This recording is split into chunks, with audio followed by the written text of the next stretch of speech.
Bueno, vamos a continuar la lección. En este caso vamos a hablar un poquito de filtros. No vamos a hablar filtros a nivel de circuito integrado ni componente discreto, sino vamos a hablar un poquito a nivel de fabricación de algunos filtros y qué filtros hay a nivel comercial. Que esta práctica englobaba el uso de 3 filtros: paso bajos, paso altas y un pasabanda. Ese pasabanda era realizado mediante un filtro de cavidad y lo que hacía era un diplexer. Entonces, me parece importante hablar un poco al respecto de lo que son filtros. Una red que en cierta medida atenúa frecuencias, que en este caso puede ser pasa baja, pasa banda, pasa alta. Recuerden de sus cursos de circuitos integrados, lineales y circuitos discretos, podían ser circuitos pasivos y también circuitos activos, ¿verdad? En este caso los pasivos eran completamente circuitos dispuestos con elementos pasivos y no permitían amplificación en las bandas pasantes. En cambio los activos sí permiten ese tipo de amplificaciones. Hablemos de filtros paso bajo y filtros paso altos. No me voy a enfocar en la construcción, sino que nos vamos a enfocar en lo que realmente hay. Este filtro que vemos por acá es un filtro que tiene una banda pasante de 5 hasta 790 megas, por ejemplo.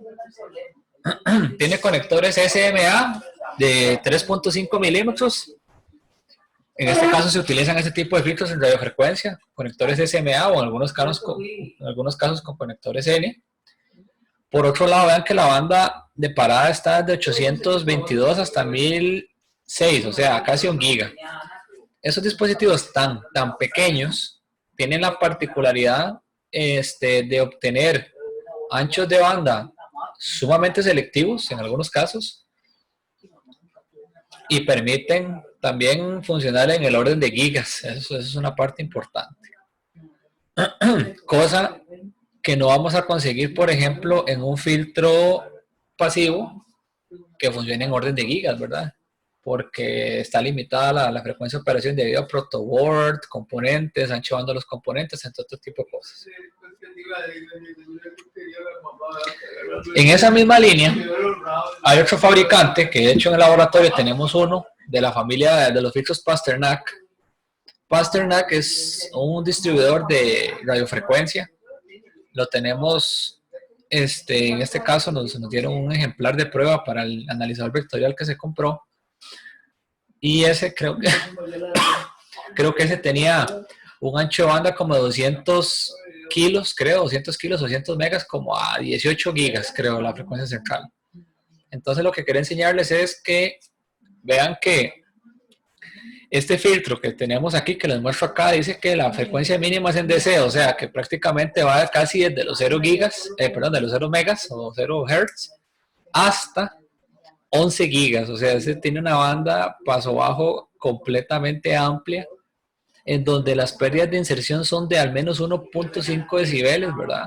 Una impedancia controlada completa de 50 ohmios de puerto de entrada y salida. Una relación 2:1, por ejemplo, en USWR. Una transmisión, en este caso máxima potencia de 6 watts, o sea, es básicamente un filtro que no es tan malo, o sea, es un buen filtro. Tiene conectores, o como se accesan a los puertos es mediante conectores SMA. Entonces los conectores SMA también permiten anchos de banda sumamente buenos en relación a conectores N o conectores coaxiales, por ejemplo, o que utilicen cable coaxial los conectores, por ejemplo, en este caso. Si lo ven por ahí, es una respuesta completamente paso baja. Número de secciones al menos es 11. Es posible que tenga alguna consistencia de cavidad interna. Y por otro lado, conectores SMA y casi todo un ancho banda desde 0 hasta 11 gigas. Vean que lo que les hablo aquí un poco es de al menos lo que tenemos por ahí. Sí, Germán, adelante. Profe, ¿a secciones a qué se refiere? Secciones, ahorita vamos a ver más adelante la construcción de un filtro de cavidad. Vamos a ver que tienen diferentes secciones. Por eso se llaman cavity. O sea, realmente son secciones internas en donde se ponen resonadores y esos resonadores se generan al final con circuitos LC, por ejemplo, tanques LC. Entonces, en algunos casos les llaman secciones o en algunos casos le dicen filtro de cavidad, así, cavidad con N secciones. Entonces, esas N secciones, a partir de esos resonadores, lo que te va a garantizar es las respuestas que usted quiere, ya sea paso baja, pasa alta o efectivamente una respuesta pasabanda. Entonces, básicamente por ahí va el principio de construcción. Se les dice el número de secciones o al menos la frecuencia, no la frecuencia de resonancia, sino cómo fue hecho ese filtro. Ahorita les voy a mostrar un poquito más adelante el corte transversal de un filtro tipo cavidad. O sea que van a ver las secciones, que puede tener de 1 hasta N secciones y dónde han metido los resonadores y con base en eso la señal entra y el efecto que queremos que se genere internamente es que resuene o entre en resonancia, pero va a entrar en resonancia en cierta frecuencia, entonces esa resonancia me va a generar una banda pasante. Entonces es algo interesante. Se me olvidó decirles que el costo de estos filtros, por ejemplo, anda por $500, solo uno. El de cavidad ahorita lo vamos a ver, anda como por unos $4,000 en algunos casos, pero va en función de la construcción y también del ancho de banda. Vean las dimensiones de ese filtro, son 30 milímetros, o sea, son como 3 centímetros de largo, 13 de ancho y longitud de 11. Altura de 11.18 y un peso de 20 gramos. Entonces, esa unidad tan diminuta llega a filtrar todo ese prácticamente hasta 11 gigas. Entonces, tiene una particularidad interesante y ese tipo de filtros pueden ser analizados en parámetros S. ¿Con qué? Con analizadores vectoriales. Entonces vean la banda pasante completa, vean la transmisión que viene de 0 decibeles, casi en todo su rango y llega a los 11 y ya comienza a caer. Y lo más interesante es que las reflexiones vienen sumamente bajas en frecuencias prácticamente a nivel de DC.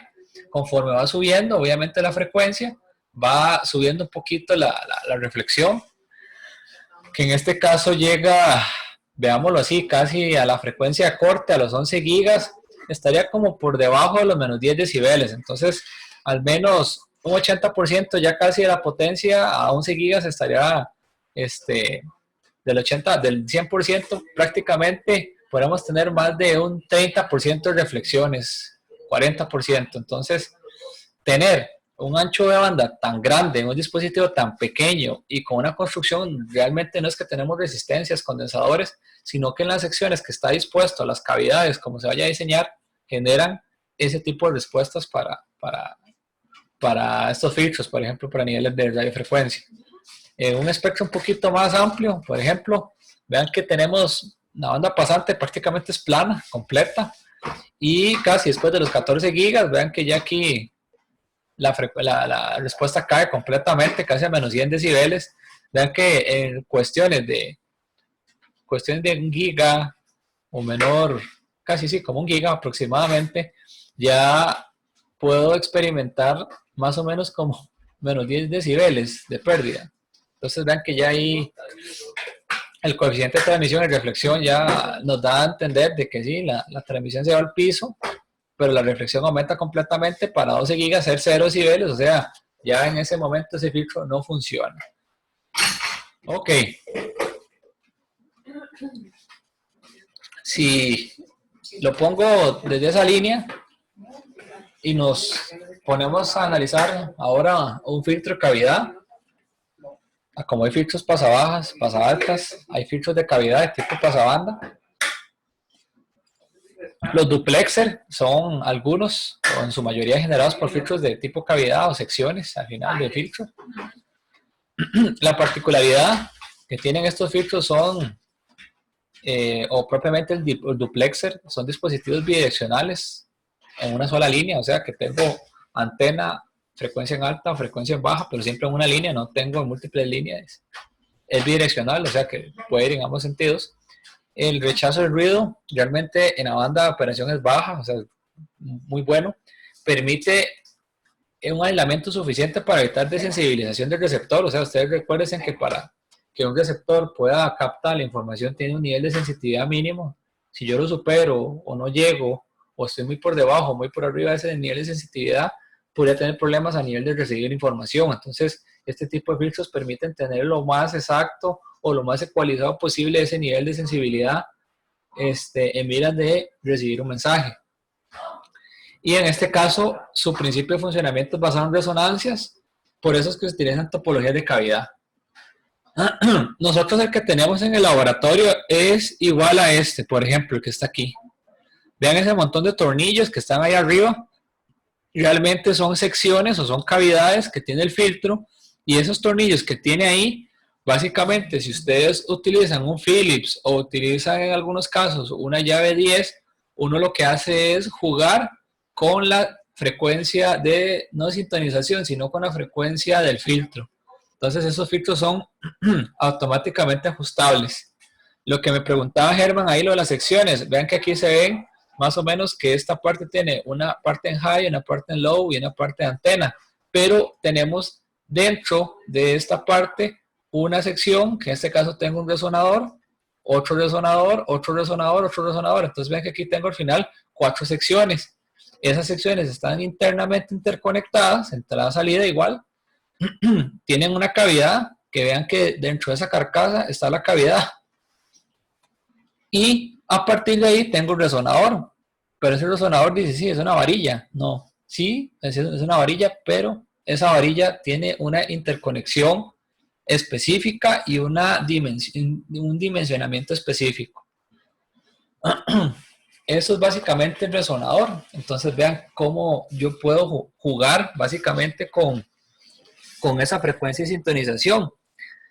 Si yo empiezo a realizar ajustes, por ejemplo, en los conectores de aquí arriba, empiezo a subir o bajar, vean que específicamente lo que hago es deslizar un rodillo, y ese rodillo, al deslizarlo, lo que hago es jugar con el espaciamiento que haya de la cavidad, además de que estoy utilizando o estoy no sintonizando, sino jugando con capacitores y bobinas variables. Entonces, si yo llego y modifico esa parte, entonces al modificar ese circuito C y L y también modifico la cavidad, específicamente estoy modificando la frecuencia de ese filtro. Entonces, si lo veo así, al final, ¿qué tengo? 2 capacitores completamente variables. ¿Con qué? Con el circuito de ajuste que tengo arriba. Vean que aquí ese montón de tornillos, estos son para sellar, los de aquí a las laterales, pero los de arriba, esos que son como tipo tuercas, no sé, tipo 10, si yo aplico, por ejemplo, giro hacia la izquierda, giro hacia la derecha, lo que estoy específicamente es modificando los condensadores, y también a partir de ello estoy modificando la variación de la cavidad. Entonces, si yo modifico la variación de la cavidad, específicamente estoy cambiando la frecuencia del filtro. Entonces, muchos filtros pueden ser hechos ya sea de tipo paso banda o también de tipo paso bajo, paso altas, dentro de esa constitución, siempre y cuando sean filtros variables, ¿verdad? Entonces, por lo general, cuando uno compra estos tipos de dispositivos, siempre se le da a uno una hojita donde dice la calibración del filtro y las frecuencias de operación. También le aseguran cuántas veces o cuántas puestas enroscadas y desroscadas aguantan los conectores, porque no necesariamente al conectar y desconectar, conectar y desconectar, el filtro va a funcionar siempre. Por ejemplo, ¿en qué quiere decir siempre?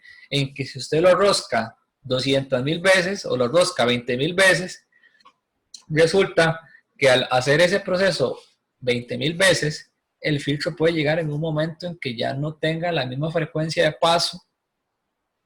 ¿Debido a qué? Al desgaste mecánico del conector. Aunque ustedes no lo crean, un desgaste mecánico completamente a alta frecuencia es sacrificación, por ejemplo, de ancho de banda, funcionalidad, por mal utilización o mal enrosque o desgaste mecánico de los conectores. Entonces eso es muy importante, hay que tener mucho cuidado.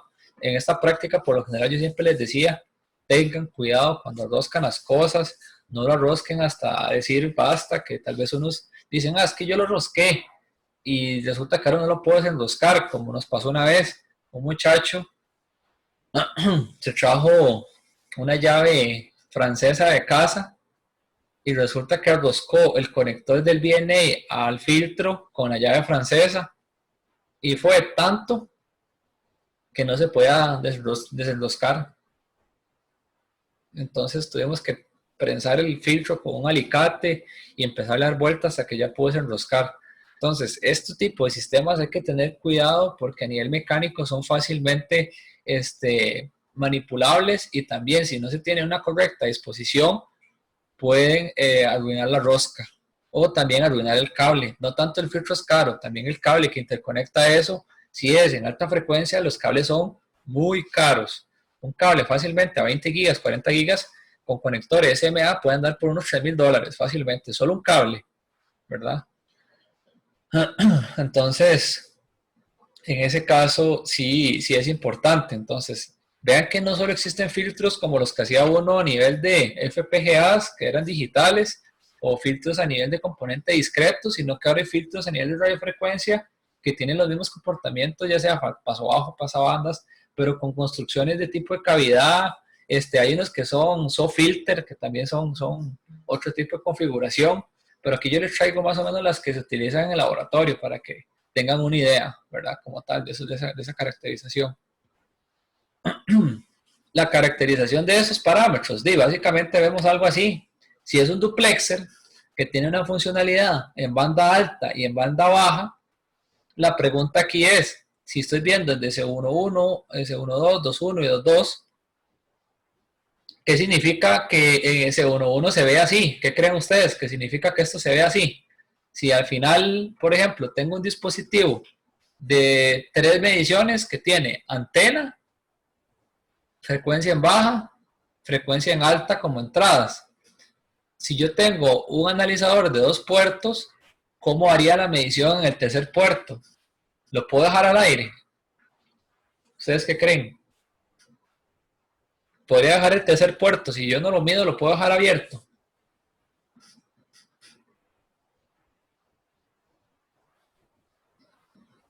¿Qué opinan? ¿Podría dejar el tercer puerto abierto?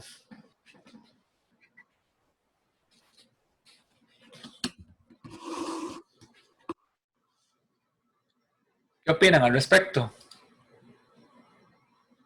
Profe, yo creo que no, porque sería un abierto, entonces implica reflexión Ajá, total. ¿pero en dónde? 3-1, creo. 3-1, pero solo podemos medir dos puertos, nada más. Por ejemplo, si yo tengo que esto me representa, no sé, entonces tengo aquí una entrada que es en low y tengo una entrada en high y tengo una entrada que dice antena, una salida. Pero sabemos que el duplexer es bidireccional, ¿verdad? Que puede ir de antena a low y de low a antena y viceversa, ¿verdad? Que puede ir de antena a high o de high a antena, porque es un duplexer, o sea, tiene ese comportamiento bidireccional.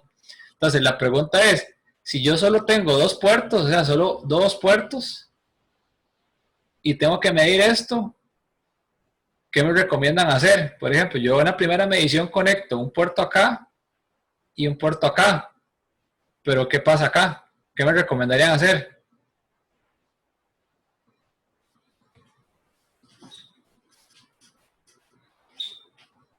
¿Qué me recomiendan hacer si yo dejo esta medición? Y la pregunta es, si yo dejo esto así, ¿esta medición es correcta? Así como está. ¿Qué opinan? Escucho sugerencias.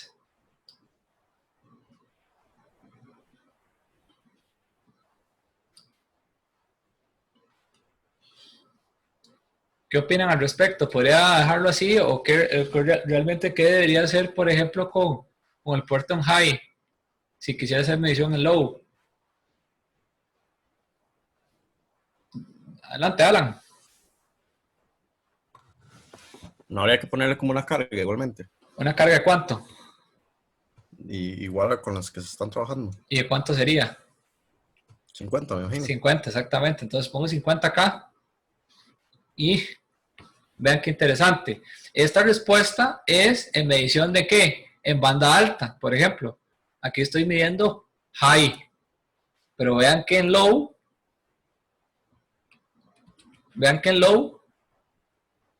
¿qué tengo? Que las reflexiones andan por ¿cuánto? Por menos 20 y resto. Menos 25, por ejemplo. Aprox. ¿Qué quiere decir? Que efectivamente hice bien el proceso de medición.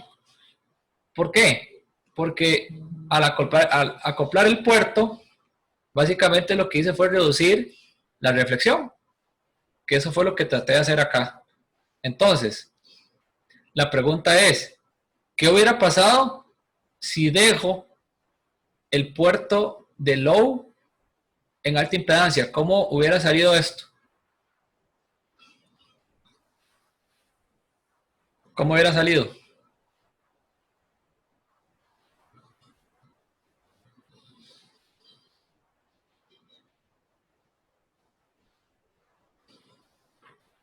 ¿Cómo creen? Si hubiera dejado eso ahí. O sea que no acoplo. Debería haber ¿qué?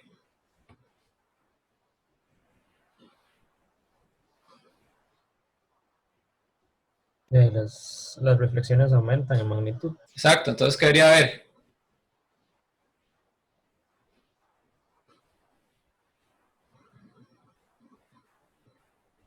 Algo así, ¿verdad? Debería haber.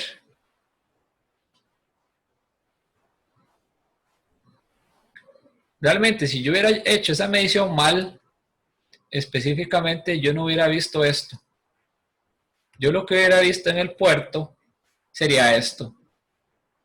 O sea, ¿qué quiere decir? Que no puse una carga en el puerto, por ejemplo, de medición. Entonces, como no puse una carga en el puerto de medición, quiere decir que para este caso experimenté alta reflexión, nunca baja reflexión. Entonces, quiere decir que no medí bien. ¿Cómo se soluciona esto? Utilizando un VNA de 3 puertos o, en su defecto, 4 puertos y utilizamos una medición de 3 puertos. Y con eso solucionamos el problema. Pero resulta que no es este caso. ¿Por qué? Porque tenemos un VNA de 2 puertos. Entonces, vamos a quitar esto. Las anotaciones, nada más. La pregunta es que en este caso hicimos lo mismo. Hicimos medición del puerto en qué. En este caso estamos haciendo la medición ahora del puerto en baja. Entonces, en este caso sí ocuparía que low tuviera 50 ohmios. Entonces, al tener 50 ohmios, está acoplado, low todo bien, antena bien. Entonces, por eso es que veo esto acá. Si yo no acoplo el puerto, ¿qué tendría? Completamente recto. Entonces, si lo ven ahora, yo tengo que este filtro tiene dos comportamientos. Uno en high y otro en low. Entonces, ¿qué es esto? Al final, ese es el comportamiento de un duplexer. Tiene dos frecuencias en alta y otra frecuencia en baja. Pero ¿cómo funcionan? Obviamente funcionan en relación a lo que yo estoy inyectando en cada puerto. Si yo estoy dentro del ancho de banda de él, también, entonces la señal va a pasar. Si no, ¿qué va a pasar? Se refleja completamente. Se refleja. Entonces, eso es lo que tengo, igualmente acá. Se refleja. Profe, disculpe, ¿Sí? vieras que se me pegó el internet y Sí. de una vez me apareció lo último que escribió, no pude oírlo como los últimos 30 segundos. Ajá. ¿Me Ok. podría repetir, por favor? Sí, que lo que estábamos hablando es que hagamos devolvamos. Nada más. Que lo que estábamos diciendo es que si este filtro, por ejemplo, yo lo acoplo como debe ser, entonces tengo esta respuesta que debe de ser, ¿verdad? En la banda alta, porque yo estoy poniendo una carga de 50K, para hacer la medición de puerto 1 a puerto 2 acá. Entonces, esto quiere decir que la medición fue correcta. Pero, por ejemplo, ¿qué pasa si ahora, por ejemplo, tengo este filtro que tiene ese comportamiento acá, sube acá y baja acá? Entonces, ¿qué quiere decir? Que el duplexer, a como está funcionando acá, tiene este ancho banda en banda alta y también tiene un ancho banda en banda baja, que debería ser aquí en high y este debería ser un ancho banda en low. Todo lo que está acá, todas las señales que vengan por acá van a estar reflejadas,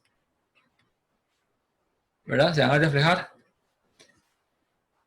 Ahí no quedó bien, reflejar. Y también todo lo que esté acá se va a reflejar. Entonces, ¿qué pasa? Que en esta banda, la señal, ¿qué va a hacer? Se refleja completamente aquí también. Solamente ¿dónde va a operar? Aquí y aquí. Entonces, todo lo que entre en este duplexer, en este ancho banda, funciona.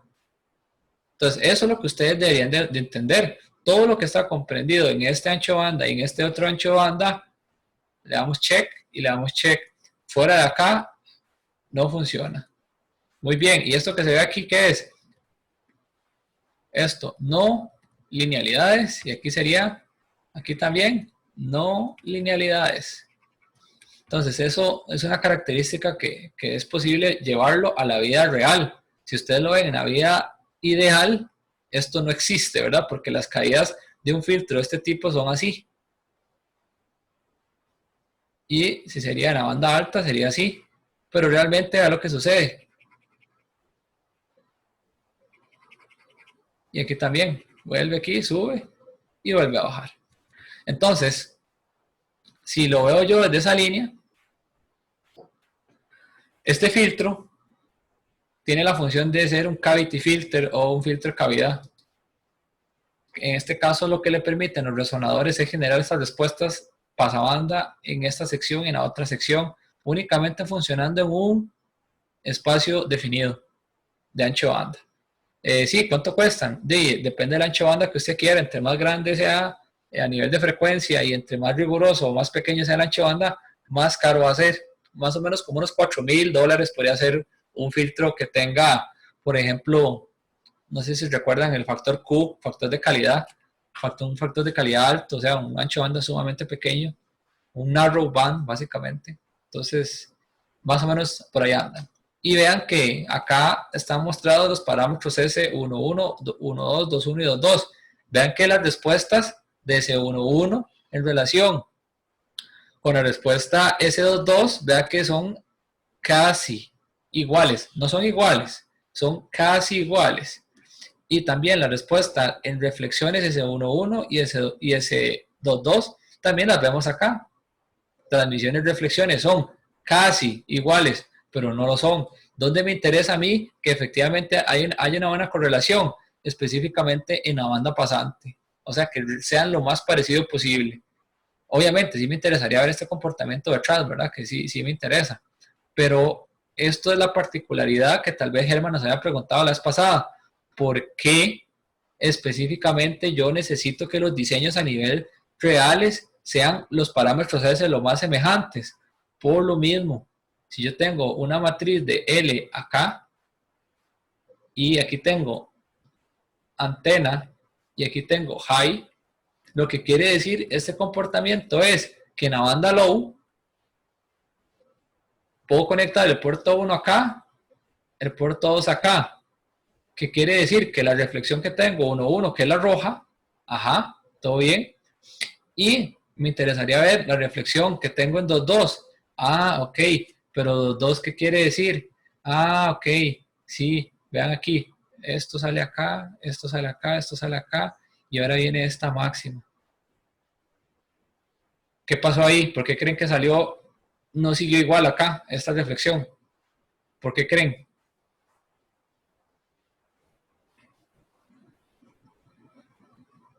¿Por qué creen que aquí la reflexión no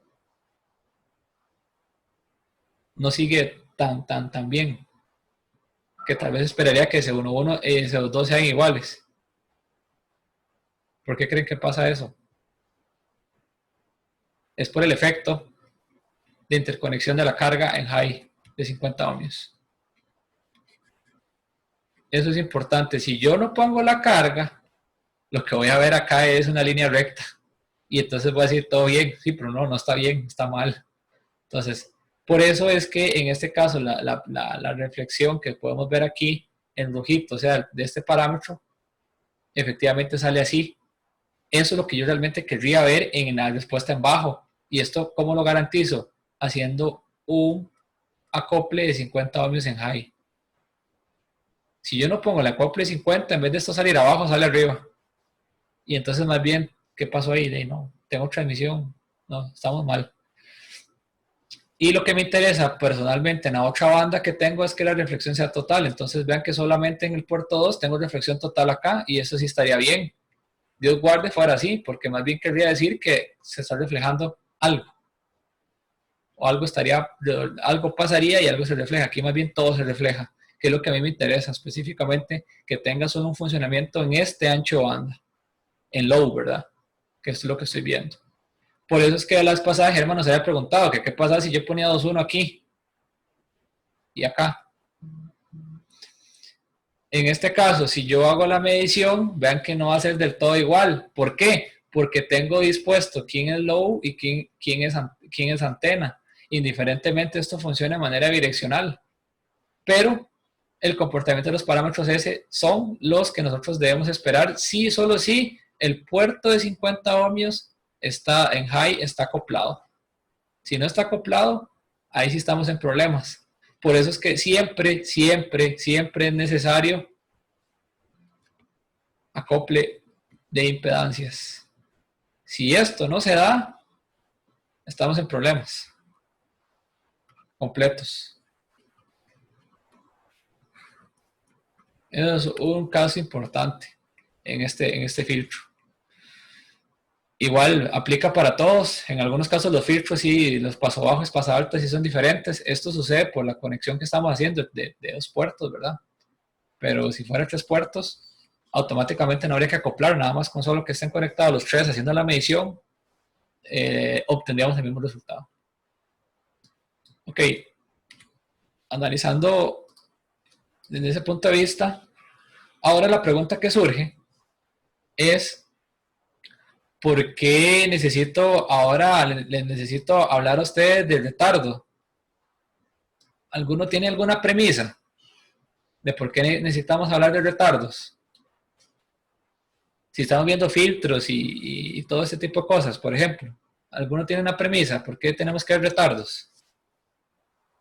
Asuman de que aquí entra algo a un sistema, H, sale algo. Si esto es un low pass, por ejemplo, low pass filter, de aquí entra algo y yo esperaría que la respuesta de esto sería algo así, y si fuera real, sería algo así. Yo sé de que si yo acciono una señal aquí, sería capaz yo de ver la señal si fuera en banda baja. Pero resulta que esto tiene un accionamiento, por ejemplo, en un 0. Por aquí, ahora, si es un sistema real, va a sufrir un delta T, porque va a entrar aquí, y posiblemente aquí yo vea el delta T reflejado. ¿Por qué creen que eso sucede? Porque nosotros tratamos de analizar sistemas invariantes en el tiempo, LTIs. Es el principal check.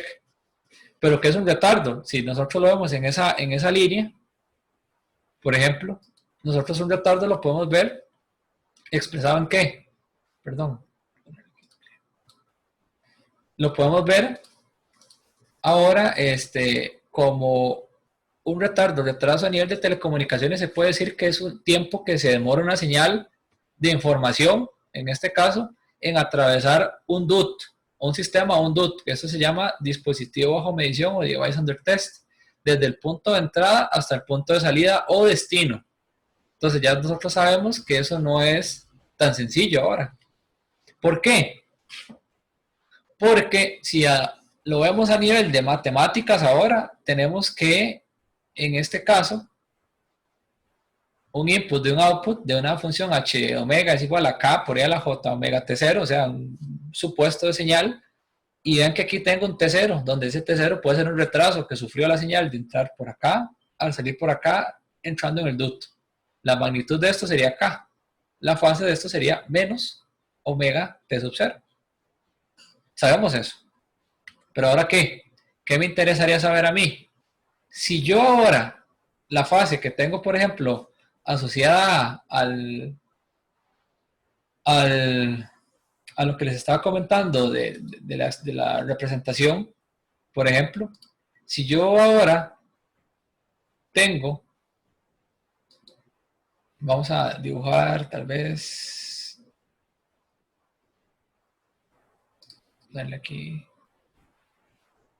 voy a cambiar el pilot que sea de color negro. Entonces, si yo ahora necesito, bueno, ahí sale el rojo. Si yo ahora necesito convertir esto en una función que sea y igual a mx más b, ¿por qué necesito esto? Porque yo quiero modelar ahora ese retardo versus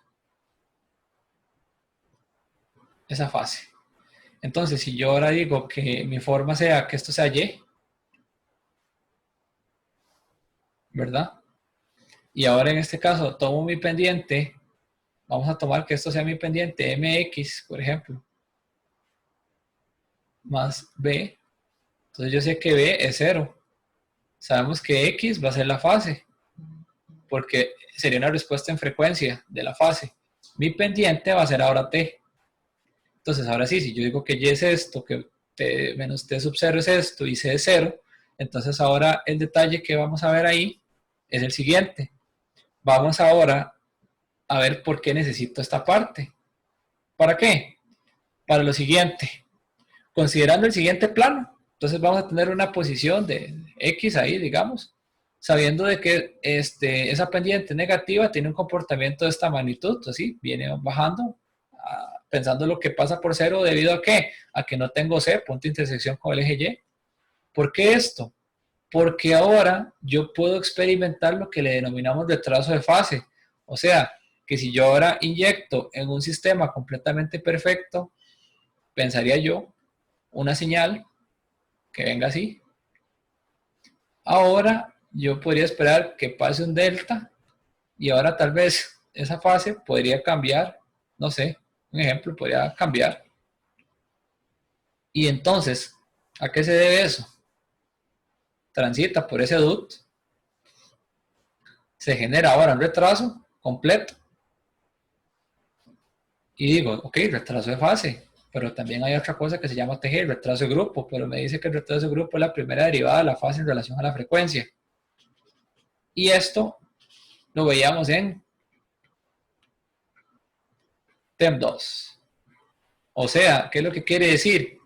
Que si yo ahora, en un mundo muy perfeccionista, yo puedo tener algo así de entrada, pero ahora resulta que yo podría tener algo así.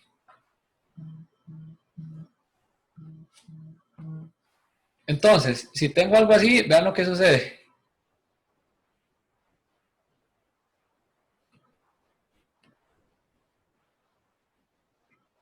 O sea, que hay un problema de temporización, y efectivamente sí, el problema de temporización a nivel de fases, por ejemplo, lo veo con el retardo de fase. Si analizo la primera derivada de esa componente, también puedo ver el retardo de grupo. Entonces, ¿qué quiere decir con esto? Que si ahora yo tengo sistemas, por ejemplo, que tengo filtros paso bajas, tengo filtros paso altas, tengo filtros completamente pasabandas o tengo filtros rechazabandas, recuerden que estos filtros, al final de toda esta situación, ¿qué tienen?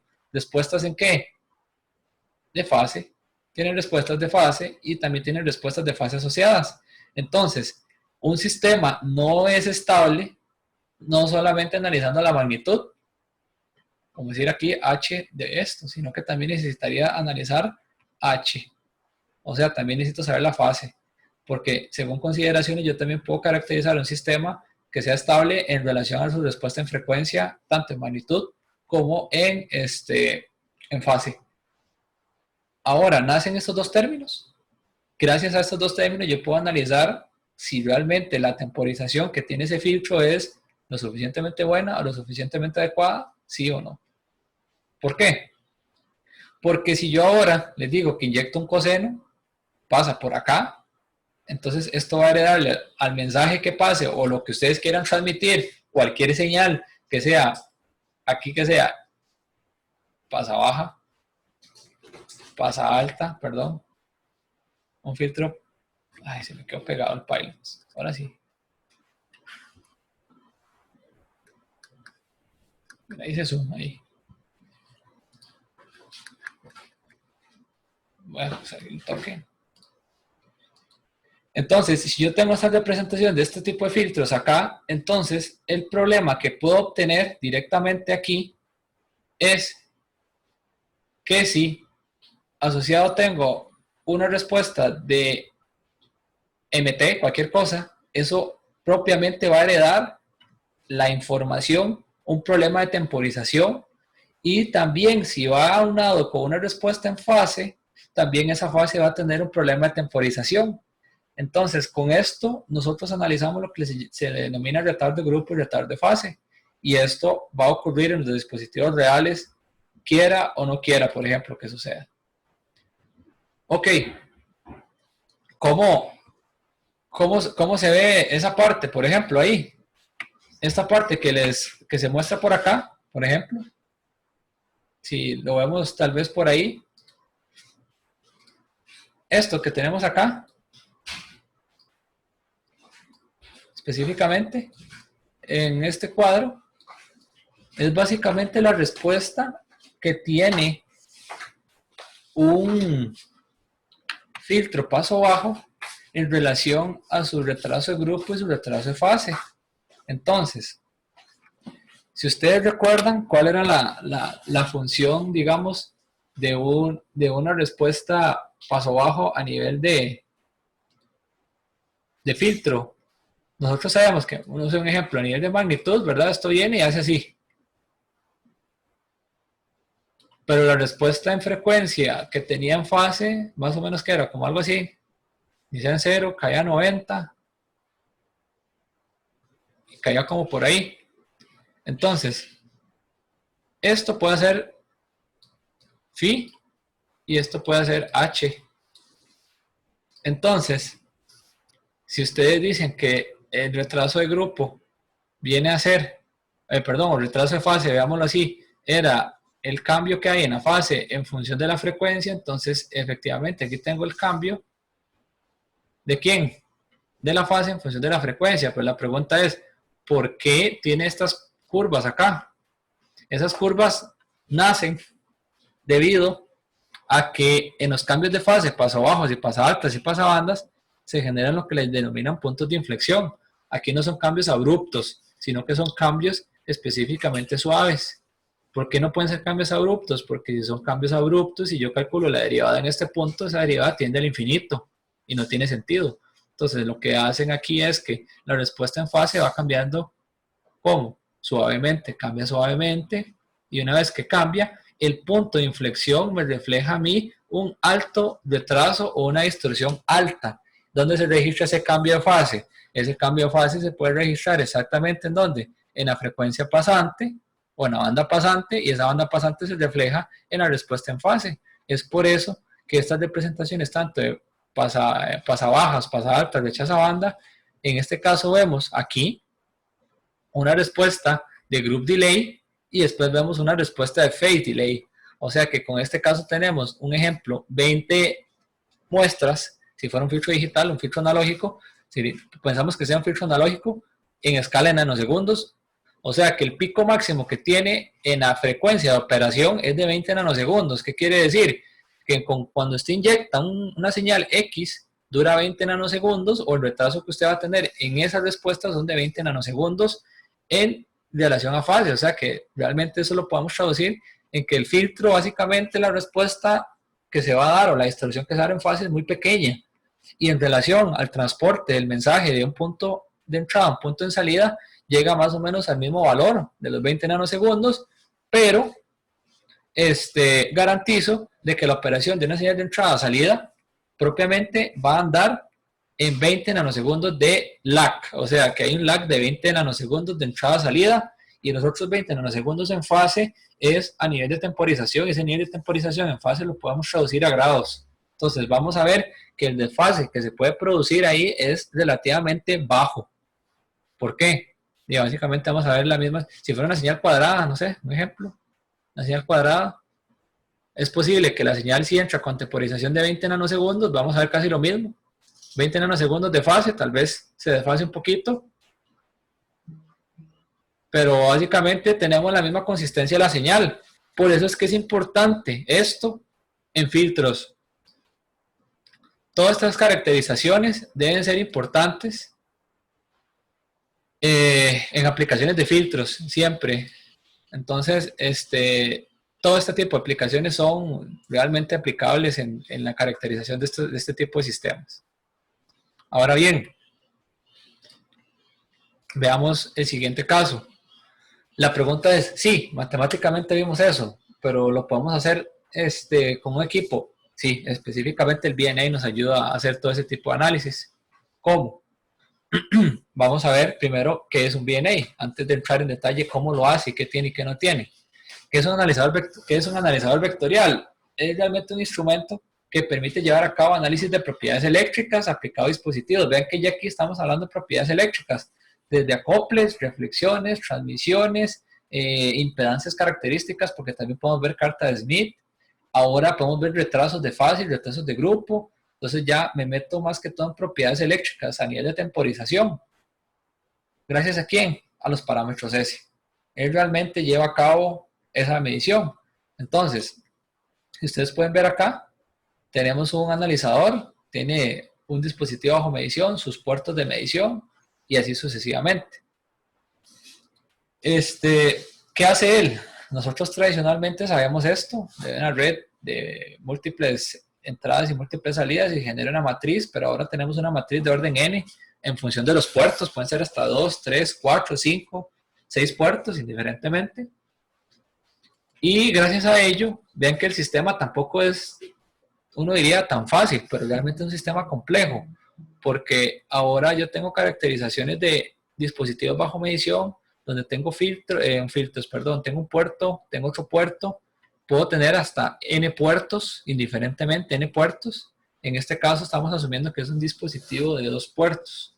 Entonces vean que tengo interconexión de S11 a un mezclador, y después tengo 1.1 con 1.2 a otro mezclador, 2.1.2 con otro mezclador, 2.2 con 1.2 a otro mezclador. Tengo pegado aquí a un phase lock, que es un PLL, ¿verdad? Que está alimentado para un generador de armónicos, viene por acá, se pasa a un buffer, ese buffer vuelve a alimentarse, después entra por acá, entra exactamente a una unidad digital completamente, completa, y lo que hace es el sample and hold. El sample and hold, no sé si lo han escuchado, es básicamente, se muestrea, no se retrasa, sino que retiene la muestra y después vuelve. O sea, muestrea, pausa, toma el dato, pausa, toma el dato y así sucesivamente. Es el sample and hold. El convertidor analógico digital, ¿para qué? Porque yo recibo esas mediciones previo a hacer los análisis y después de acá, vean que dice Computer Processing and Error Correction. Eso es, ¿por qué? Eso sucede, y eso debería ser importante, porque estos dispositivos hay que hacer una matriz de calibración previa. Esa matriz de calibración la logro con un calibrador. Entonces, ¿qué es lo que hago yo ahí? Básicamente elimino los offset o elimino todas las variables que puedan generarme error en la medición, y lo que hago es que le inyecto en esa señal, en esa unidad, y esa unidad se encarga de hacer la corrección de la medición, y después esto me lo despliega en una pantalla. Entonces gracias a esa pantalla yo puedo ver lo de la respuesta de parámetros S, de filtros, de mixers, de lo que ustedes quieran analizar, haciendo una corrección. Si lo vamos a nivel de dispositivo, básicamente es eso. El VNA se encarga de inyectar ahora en un puerto una señal, pasa por el dispositivo, recaba en el otro puerto la señal, y básicamente se encarga de ver S11, que sería la reflexión en el puerto 1, de ver después la reflexión que se ve en el puerto 2 con S22, después veo la transmisión del puerto 1 al puerto 2 en S21, y después la reflexión, perdón, la transmisión que hay del puerto 2 al puerto 1. Eso es lo que él se encarga.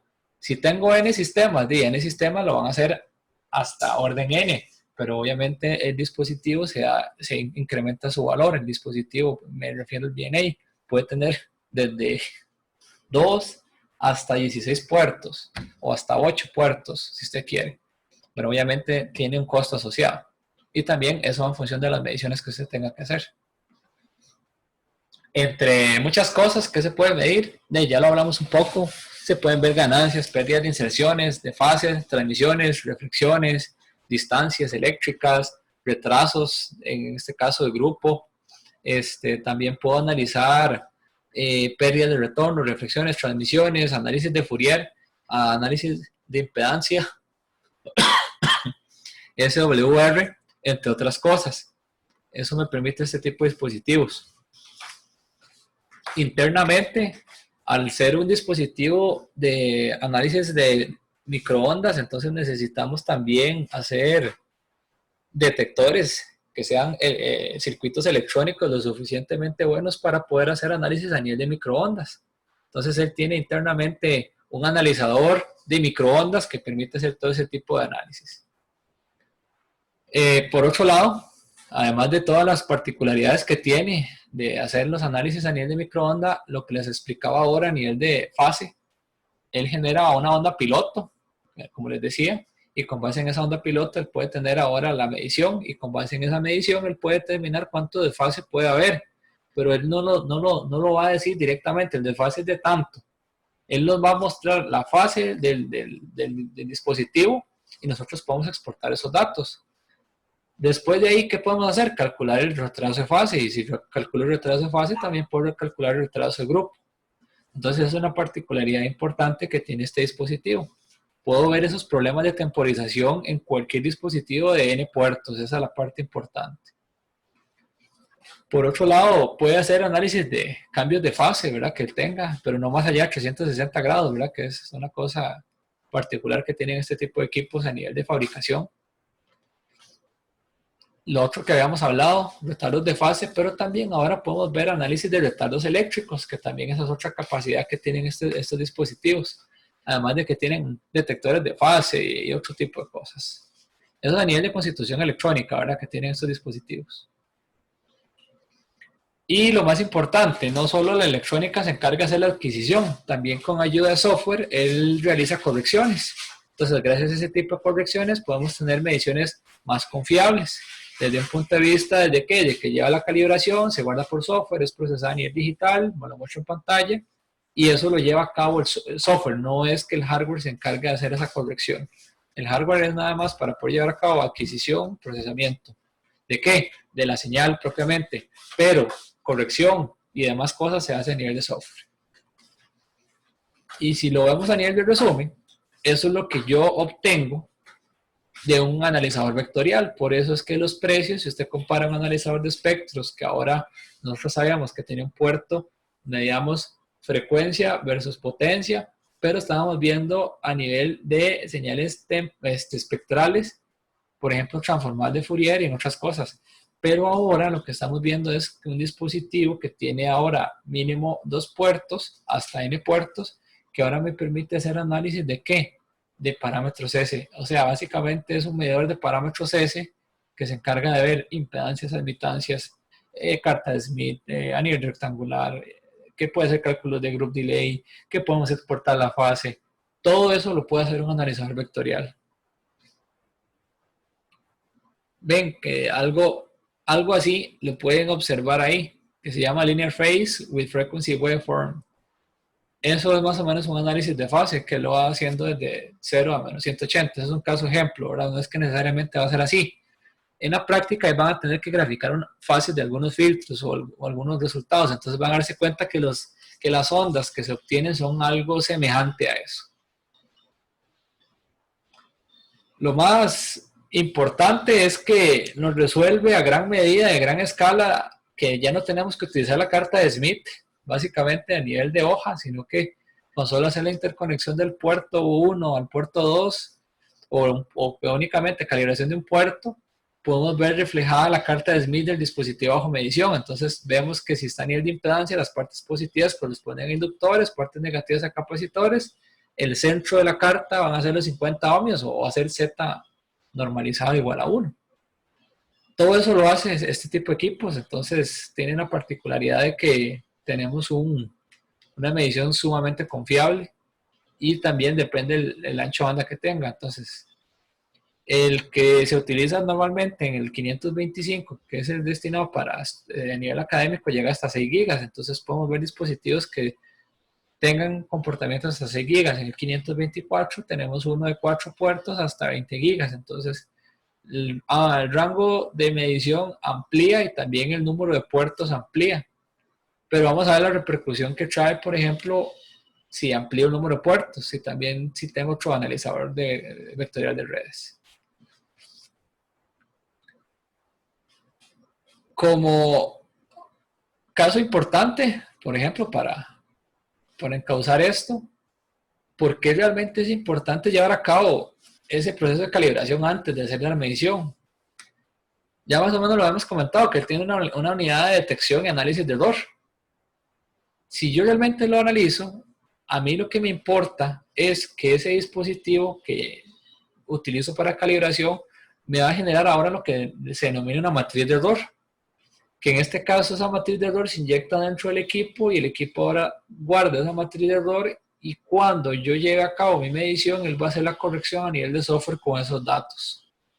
¿Y qué pasa si no calibro? Lo que vas a obtener, las mediciones son completamente erróneas. Entonces no vas a tener puntos de comparación y tampoco yo podría asegurar que lo que usted mide es completamente preciso.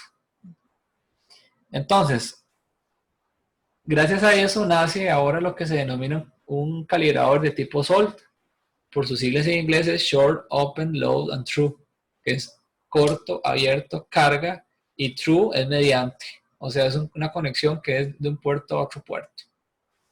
Entonces, este tipo de calibradores me generan a mí eventualmente esa matriz de corrección. Pero ahora el detalle de eso es que hay diferentes modelos, diferentes métodos, diferentes cosas. Nosotros solo vamos a ver el SOLT, porque hay uno que es SOL, que dice SOL con R. Hay uno que es únicamente utilizando, si se quieren hacer mediciones diferenciales, entre otras cosas. Pero lo vamos a basar en el calibrador que tenemos en el laboratorio. Ese calibrador es muy parecido, solo que con conectores N en vez de SMA. Vean que la constitución de ese calibrador, sí, dice uno, que sencillo se ve, pero realmente no es tan sencillo, porque adentro tiene un circuito especializado que es el que le permite al equipo a la hora de hacer la interconexión, el equipo ya sabe cuánto miden sus cables y ya saben el circuito en open cómo es, el circuito en short cómo es, el circuito en true cómo es y el circuito en match cómo es. Y gracias a eso se genera la matriz de calibración lo más exacto posible.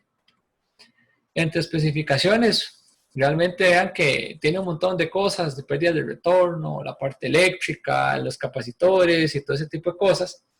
Pero vean lo interesante de esto. Dice el frigging capacitance, dice menos 7.4225 C1, dice que son C1 son 2.47 femtofaradios por giga, C2 menos 0.026 femtofaradios por gigahertz, 0.006 femtofaradios por gigahertz.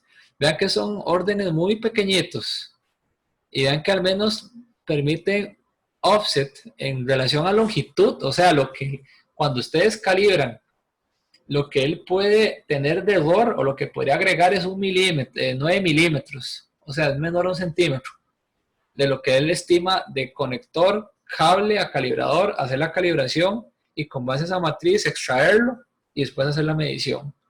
De igual manera, a nivel de inductancia tenemos muy semejantes los parámetros. Vamos a ver por qué dice C, dice que Open utiliza capacitores y Shorts utiliza bobinas. Obviamente es por el principio de funcionamiento. Capacitores básicamente se comportan como abiertos y bobinas se comportan como cortocircuitos. Entonces vamos a ver cómo se ve esta parte.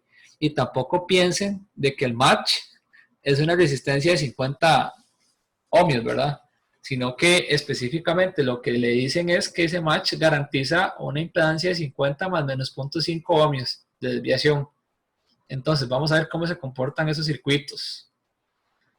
Si ustedes ven, los parámetros que vimos al final consisten en básicamente generar una cadena o una inductancia total, que sería L0 más L1 por F, que es básicamente una frecuencia, más L2 por F, más L3 por F, y específicamente tienen que estar relacionados con la frecuencia, y estos parámetros ya están dados por el fabricante, entonces genera una bobina que específicamente yo la voy a ver ahí en el puerto del short.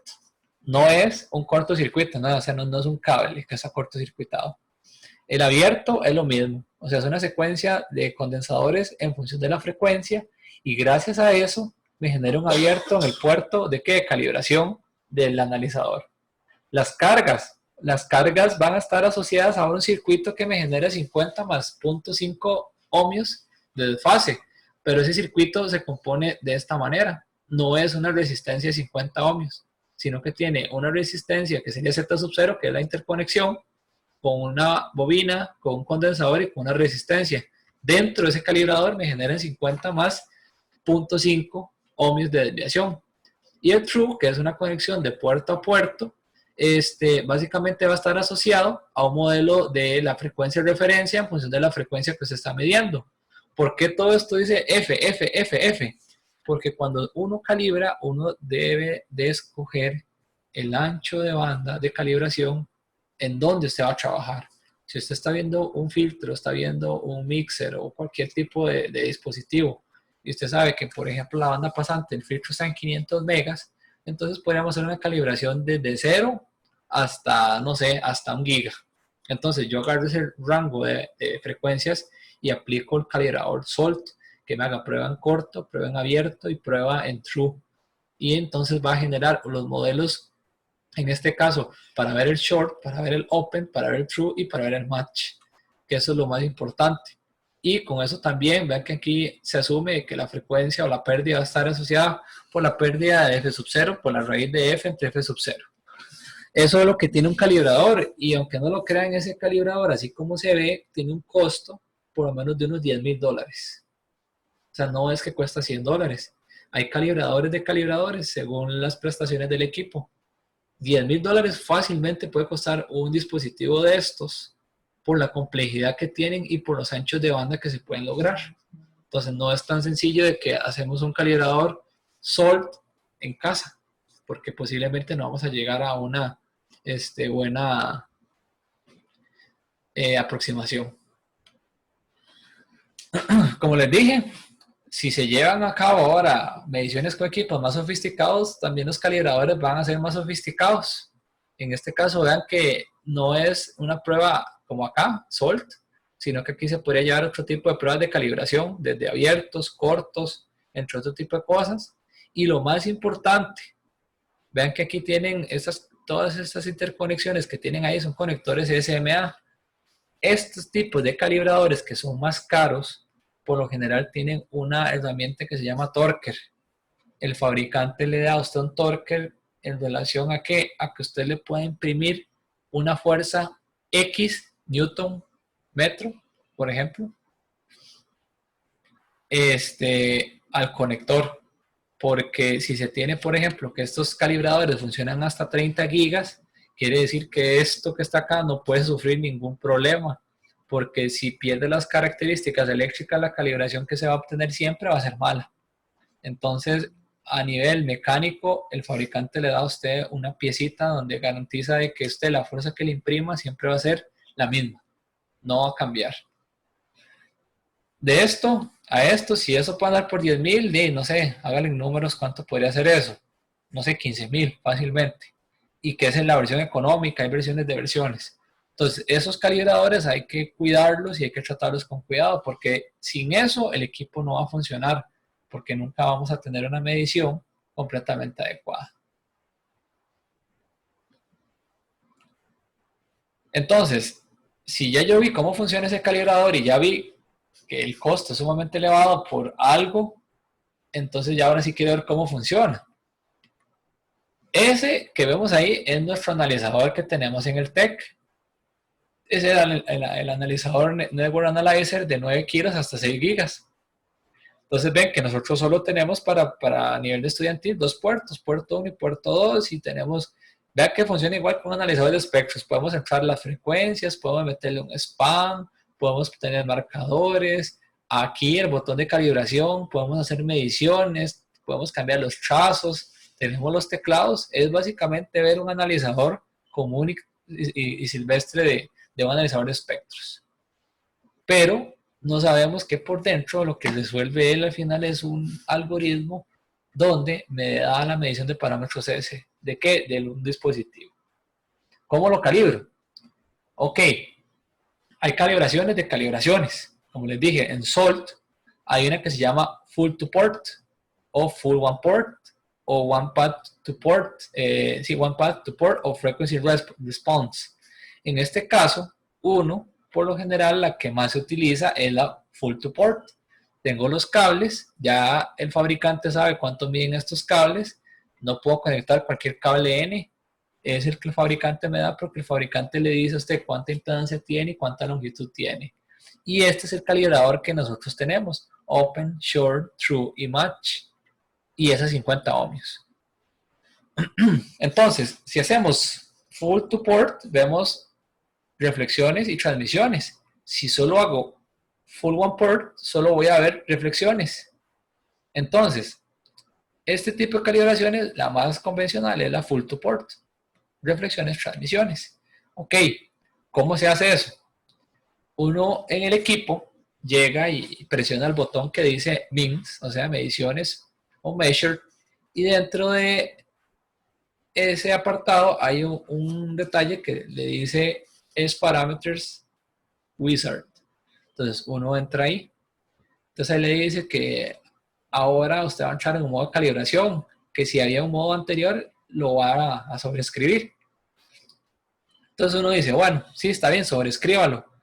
Él le va a tener una pantalla de este tipo, donde usted puede ponerle, si tiene, no sé, por ejemplo, una matriz de 2x2, en este caso, que salen DDs, que sí son a nivel diferencial. Pero nosotros no vamos a medir señales diferenciales, únicamente vamos a medir señales común y corriente, o sea, single. Cuando uno entra ahí, uno puede inclusive decirle que le muestre el parámetro S11 en carta de Smith y también le muestre esta transmisión en rectangular, esta transmisión en rectangular y esta en carta de Smith. O le muestre todos en rectangular o todos en carta de Smith. El que generalmente utiliza es que todos estén en coordenadas rectangulares. Entonces tengo el de S11 hasta S22 en coordenadas rectangulares. Y lo más importante es lo siguiente: ¿cuánto va a ser el vector de muestras? Hay analizadores de analizadores, desde que pueden tener 1000 puntos hasta 20.000 puntos. ¿Qué es lo que quiere decir? Que si usted calibra desde 9 kilos y calibradas hasta 1 giga, va a agarrar desde 9 kilos hasta 1 giga 1000 puntos. O sea, va a dividir esa parte, ese ancho banda de 1000 puntos. Y usted puede llevarlo de 1000 hasta 5000 y así sucesivamente. ¿Qué me mejora eso? Me mejora la resolución del espectro, nada más, que voy a visualizar. No es que va a ser mejor o peor, sino que lo que hago es mejorar la resolución. Una vez que realizo ese tipo de situación, él me dice, listo, vamos a comenzar. Dice, prueba Open de un puerto 1, hagámoslo en Open. Entonces uno lo que hace es que desarrosca este protector, conecta el conector N del puerto 1, lo conecta y después le damos clic. Lo hacemos para Short, lo hacemos para el Match, y vean que este orden se tiene que respetar. Si no se respeta, la calibración va a quedar mal. Entonces, veanlo así. Si ustedes hacen Open para el puerto 1, entonces ¿qué estamos haciendo? Básicamente agarrando toda la matriz de esos condensadores interna al calibrador en relación a la frecuencia, se genera un abierto lo más perfecto posible, se va por el cable, ya el equipo contempla la dimensión del cable del calibrador y dice, esta es la respuesta en abierto. En Short hace lo mismo, tenemos ese montón de bobinas, genera un corto lo más perfecto posible en relación al ancho banda, se lo lleva al cable, sabemos el calibrador y él genera la respuesta en corto la mejor que pueda. El Match se va al circuito específico que teníamos de 50 ohmios, se conecta al cable y se le dice, esto que usted está viendo son 50 ohmios, apréndaselo. y ahora guarde esos parámetros para comparar esos 50 ohmios. Y se aplica igual para el puerto 2. Y al final se utiliza la calibración through, que sería puerto 1 y puerto 2. En este caso no interesa que usted conecte el puerto 1 a este lado o conecte el puerto 1 a este lado. El calibrador está hecho para que los puertos se puedan interconectar como ustedes deseen. Una vez que eso se lleva a cabo, se obtiene un resultado así.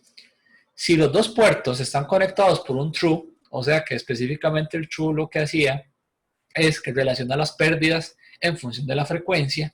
Entonces, si yo tengo conectados los dos puertos, quiere decir que la transmisión debería ser máxima, ¿sí? S12, 0 decibeles, y S21, 0 decibeles.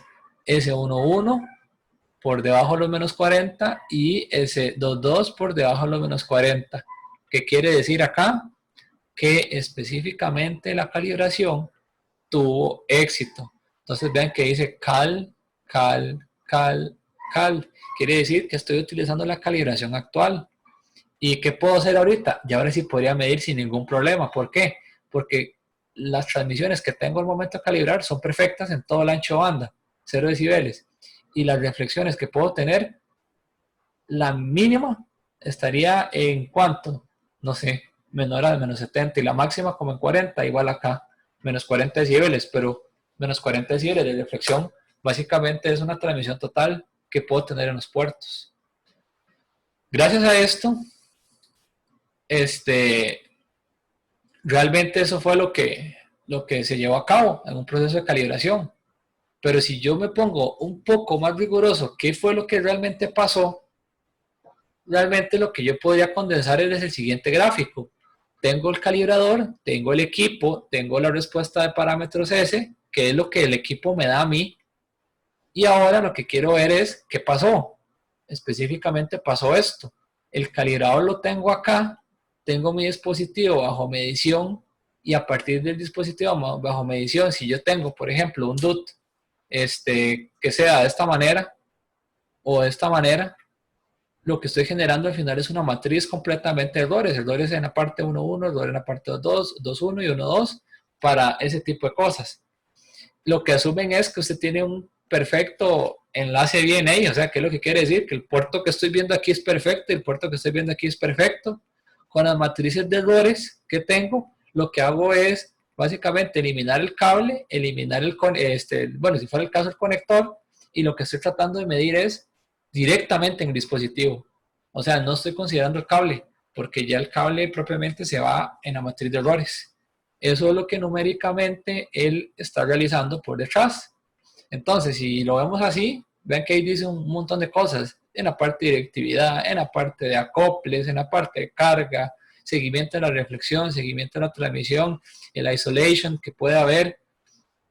Todo ese tipo de cosas es analizado directamente en ese equipo. Por eso es que su valor es relativamente apreciable. No es que es un dispositivo barato, es un dispositivo que relativamente puede costar hasta $100,000 con todo el kit de calibración, cables y el equipo. Y hay que tener mucho cuidado con los cables, no doblarlos, en la parte de hacer la interconexión, para utilizar un equipo ya de medición propiamente en laboratorio, así ya controlado, se debe tener mucho cuidado, porque con solo que alguna pieza de estas no funcione, entramos en problemas. Con esa parte llegamos a terminar, por ejemplo, lo que es el laboratorio 3. Sí me interesaría